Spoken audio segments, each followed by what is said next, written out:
আসসালামু আলাইকুম প্রিয় দর্শক, আমরা চলে আসলাম সাভার শ্বশুরবাড়ি নির্বাচনে বন্ধ পাইয়া। তো এই যে আমার ছোট মেয়ের রেখে আসলাম, বড় মেয়ে এই যে নদীর পাড়ে নামতেছে।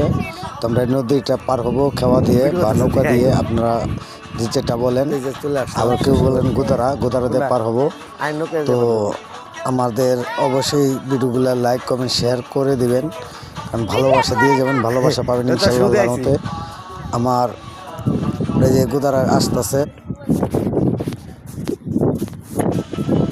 তো আমরা এখনও দাঁড়ায় রয়েছি নৌকা আসার জন্য। এই যে নৌকা আইসা পড়ছে ঘাটে প্রায়। তো পানিগুলো আসলে একটু ময়লা ময়লা। এটা নদী হলো সাভার নদী, যার নাম হলো যে বংশাই নদী।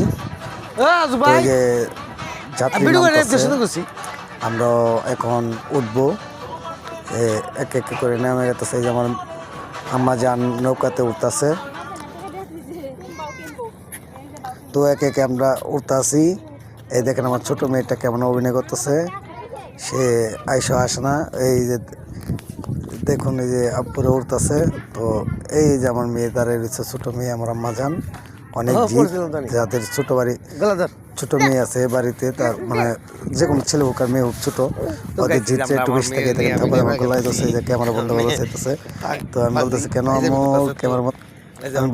আম্মু ক্যামেরাটা বন্ধ করতে চাও? ভিডিও ভালো লাগে না, ভিডিও করবো। এই যে আমার ছোট মেয়ে কাঁদতেছে। তো দেখেন এই যে অনেক কাঁদতেছে আর মসজিদ করতেছে, আবার ব্যাগ ট্যাগ ডিলে ফেলাই দিবা করতেছে। আবার না কেন, দেখেন এই যে কি বলে, আচ্ছা বিলে বাচ্চা না দিব, তাও নৌকায় উঠো আম্মু। নৌকায় উঠলে কি করবো? এই যে নদীটা ঘুরে ঘুরে দেখাইতেছি, নদীটা উঠবো। দেখেন আমরা এই নদী। তো গাইস, এই আমার মেয়ে কাঁদতেছে, অনেক পাইজামি করতেছে, অনেক বেদব। বাড়ির ছোটগুলা খুব পাজি থাকে।